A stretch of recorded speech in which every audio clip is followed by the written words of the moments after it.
Hello and welcome back to another chat where I'm talking to Kirsty today. Now, Kirsty has been an AIM mentor, and so I'm super happy to have you here, Kirsty. How are you going? I am doing pretty well, thank you. I'm Doing well. okay. Yeah. Yeah, that's good. That's good. So, obviously, you've worked with AIM before, but I just wanted to kind of give you a chance to introduce yourself. So, I guess I just want to ask you, what are you studying and what was your kind of role with AIM? Okay. So I'm studying a Bachelor of Education and Arts, and that's a combined degree. My role at AIM when I was there was really just to be a mentor. I did for a bit sign up to be an intern, but because of COVID, things were a bit interrupted, so I didn't really get to, I guess, live out those duties as well as I expected. Yeah, that's so fair. I think Hmm. COVID kind of impacted a Yes. lot of things, sadly, which is a bit of a Mhm. bummer, but Yeah. life goes on. Mhm. And how did you hear about AIM?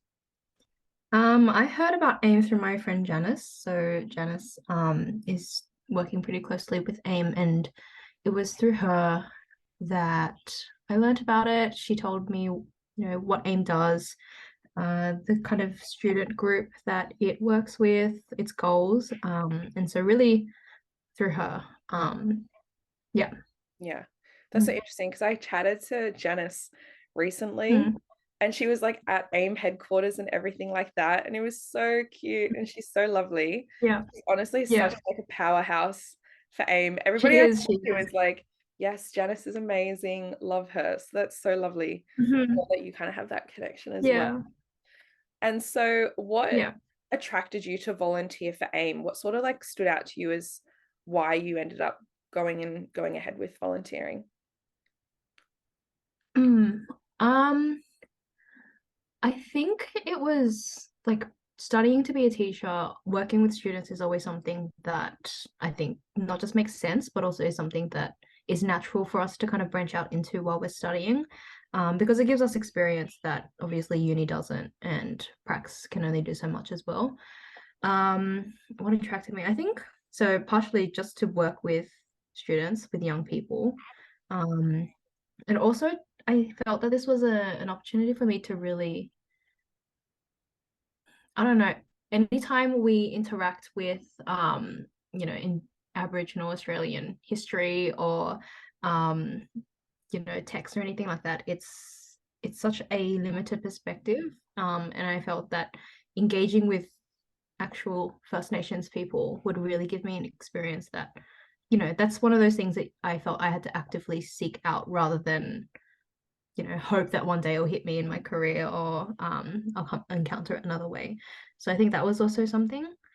Um, I think also just knowing that, like with Janice being my the person who brought me in person who I was kind of just like listening to, like do whatever until I'll do whatever you want me to do. I think that that was also something that made the experience quite enjoyable, and a lot of my friend group from high school, we all joined together. So that was also something that was nice to do together, because it was we're spending time together but not kind of focusing on ourselves too much, which is nice. Hmm, that's really interesting. I like how you kind of joined up with your friends. I think that's so Mm. sweet. Like a little bonding experience, but you kind of like give Yeah. back at the same time. That's really cute. I Mm. hadn't even thought about that before. That's so lovely. Mm. And so once you actually got involved with AIM, what were Mm. your first impressions like of the program, of the people, of the organization? I had pretty positive first impressions. I really enjoyed that I was suddenly at a school that I'd never heard of, or at least never been into, didn't know much about. And to see how much the school valued the program as well was very exciting to see that it was something that they, um, like other students, not part of the AIM program would know that, the AIM students were meeting up, this is their room, this is what they do. So it was very nice to have that. And other first impressions, I guess, were maybe about the team. So along with Janice, there were two other interns. I don't remember the exact term for them, but I guess the guys who were leading the thing. and who kind of moved around different schools. So they were also pretty sweet to us, very encouraging. It wasn't something scary when we joined, so that was very exciting, and necessary, especially because this was something that a lot of us were unfamiliar with, kind of just entering new grounds, not entirely sure what we're doing. So that was very nice. What other first impressions would I have had? It was really nice for the kids to have responded well to us as well. I think an expected reaction could be that they, who are you? Why are you talking to me? But we didn't get any of that. And they were very open. They were very, very little resistance as well, which was good. That's so sweet. Yeah, I kind of like totally agree with you on that point about having more senior like members to kind of like Mm, guide you through the process, especially yeah. like both of us studying education and like being on Mm, prac like is such a I think it's kind of similar experience in that you don't necessarily have like the skills yourself to like really know what mm, you're doing, but like having the support of like a mentor teacher, or in this case like a mentor mm. in a Yeah. way is like so valuable. And I think that's something that like everybody that I've spoken to has talked about, the fact that AIM not only like supports the students that it works with, but kind of like the mentors as well, is Yeah. like there's a real like structure to it, which I think is Mm, one thing that, yeah, I haven't really seen in other organizations that I mm, volunteered with. So I think that's like a really impressive part of AIM. So yeah. mm. Um, and kind of touching on your experiences in the actual program of volunteering, were there any stories or experiences which stood out to you? Um, I probably have two memorable moments. One was the school I was at, they had a designer come in, and he, alongside the kids, kind of helping them with it. They were designing some new school shirts or something, or AIM specific shirts, and the kids got to kind of decorate and design, with different kind of symbols and motifs and colors that were significant to the culture, and that was very fun. They really got into it. They were really hyped for it, so that was quite sweet. And another moment was with a specific student. So her name was Elise, and it was during the tutoring time that we had, but she didn't have much work, so it was really just like, how do you feel after having done your tests, done your exams and stuff? And it was quite just very person to person interaction, nothing kind of formal, and that was nice. She started relating some friend drama, and it came out of nowhere. It obviously wasn't kind of guided towards that, but she was able to talk freely about it, and I tried to offer her advice, and she seemed to respond well. At the end of it, she wanted to give me a hug, and I can't let her do that, but I was like, thanks anyway. But it was very sweet that she, I don't know, it felt like what I was there to do was working, I guess. That there were results, and those results don't always have to be academic, but there is something that she seems to take out of it as well. So that was nice. That's so sweet. That's so Yeah. lovely. Oh my gosh, what Yeah. a cute story. You made Yeah. like an actual impact on this girl's life. That's so lovely. Oh, so cute. And so, Yeah. well, this is my next question kind of like ties into that Mm. well. So it's basically about how has volunteering with AIM and kind of the process of being a mentor, how has that impacted your life? So maybe like, obviously you're a pre-service teacher, but like more so, has it impacted, your life as a student, or even like your kind of life as a pre-service teacher at all? Um, I think in terms of pre-service teacher and how that affects that part of my life, again, it is just useful and also enjoyable to interact with young people in a way that they don't approach you or understand you to be this like scary figure in their life that's going to make boss them around or anything like that. So I think that was something that was good that came out of it. As a student,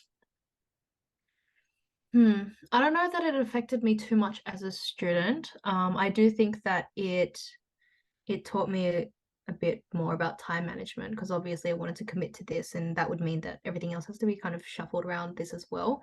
So maybe that would be something I could say. But other than those 2 points, I don't think there's much that I would say for that. Mm. Yeah. Mm, No, I think it's kind of really, especially like being a pre-service teacher also myself, it's really like a valuable experience that yeah. like I feel like even on prac we don't get, because on prac Mm, we're obviously like trying to, yeah. yeah, like manage the classroom and like Mm, get the content across, and you don't really get that opportunity to like, or maybe you don't get as much opportunity to connect one-on-one. So yeah.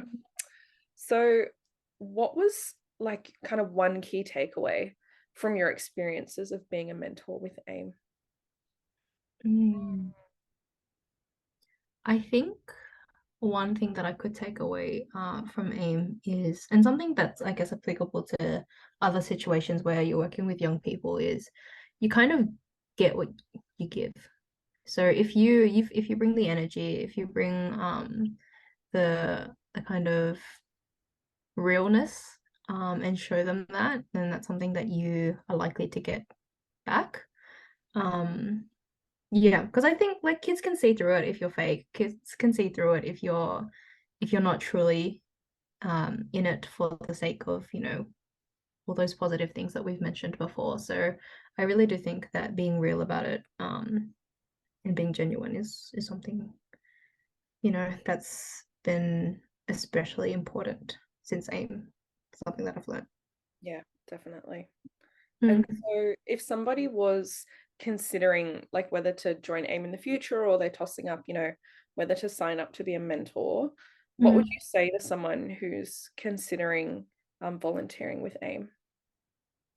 I would say sign up. Just there's that's an experience that you might not get anywhere else, and it's better to have tried it, to know that this is your thing or this is not your thing, than to and forever about it.